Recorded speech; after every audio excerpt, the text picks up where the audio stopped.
Liberty Counsel's Liberty Ambassador Counsel is taking another trip to the Holy Land. We're going to be talking about today on faith and freedom. I'm Matt Staver, founder and chairman of Liberty Counsel. Joining me is Matt Barber, vice president of Liberty Counsel Action. Matt, we're pleased that Liberty Counsel has launched the Liberty Ambassador Counsel. We did that in 2011 after we visited Israel 3 times in 2011.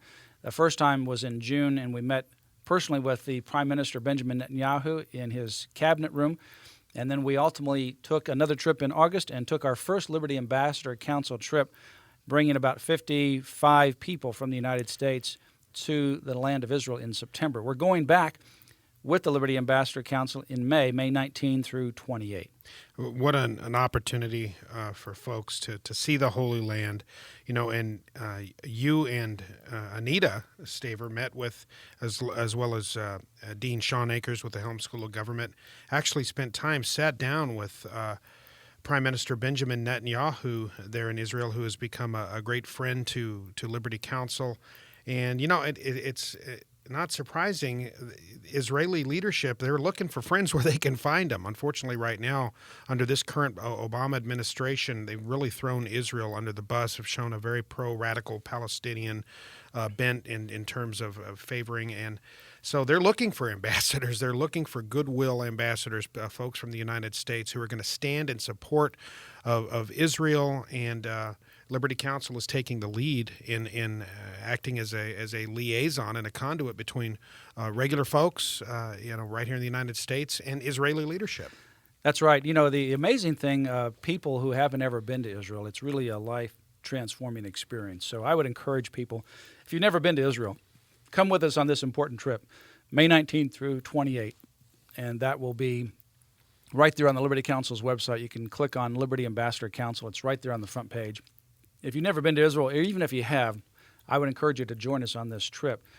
It literally is transformative. What our twin goals are for the Liberty Ambassador Council is to strengthen your Christian faith, which certainly that happens when you actually see the real land and experienced literally where Jesus walked, where the prophets ultimately were, and where our faith originated.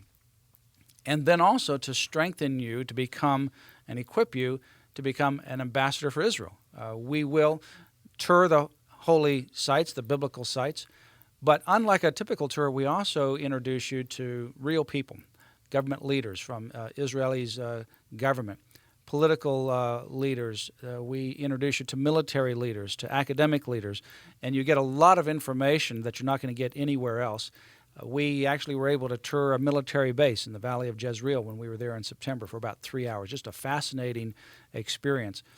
And when you get to the land of Israel, it's just a miracle, and you see it right before your eyes. Well, and let's emphasize that again. We're talking about the opportunity to see things that regular people, when you go out there on tours, and no, that's not part of your regular tour. You don't get to see. We have special connections over there that are really enabling people to see parts of Israel and aspects of the Israeli government and things that are going on there, to give you a better context and a better view of what is going on over in that region. Amazing opportunity. And when you were there last time, you Benjamin Netanyahu, who shared with you. You've said that we need to defend Israel's right to exist, and that's not hyperbole. Benjamin Netanyahu himself used a good analogy. You hear the "What would Jesus do" analogy. Yeah. What was it that he said? Yeah, what would America do? Yeah. What would America do if people around us would not want to recognize our right to exist?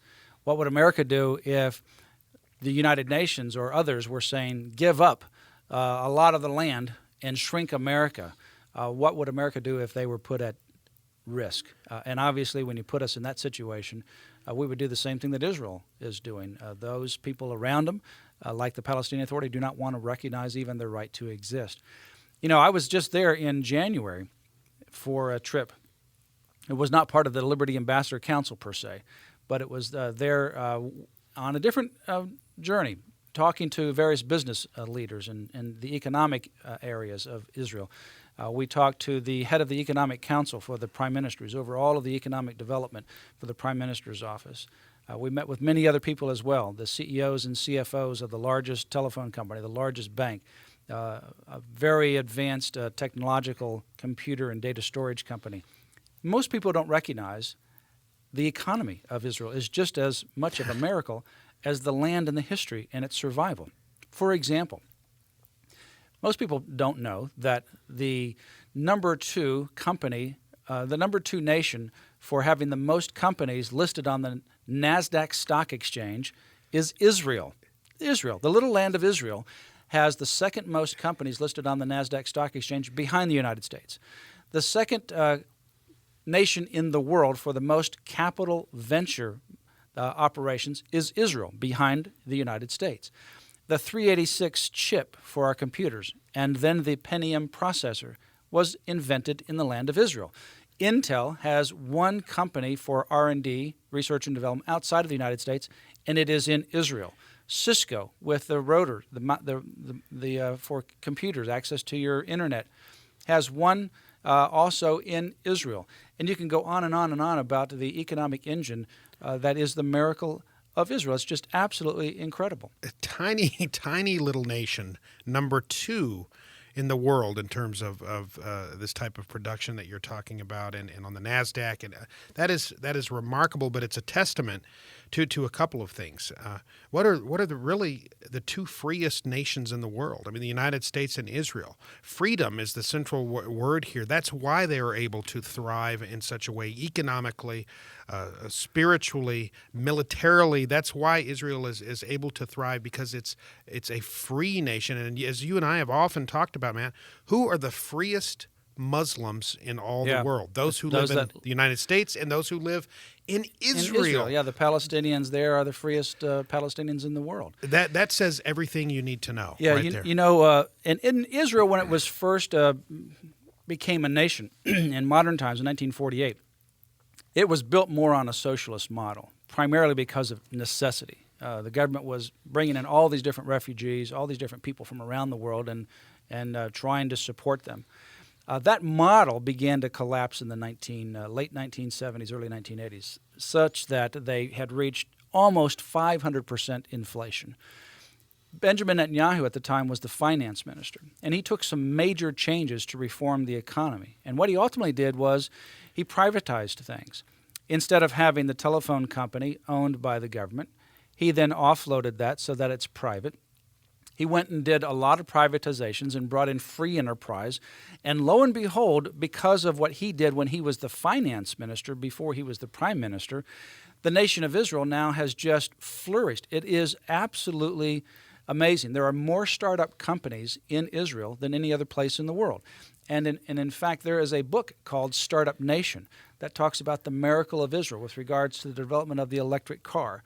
Drip irrigation was developed in Israel. The largest provider of drip irrigation is in the nation of Israel. And it just goes on and on and on.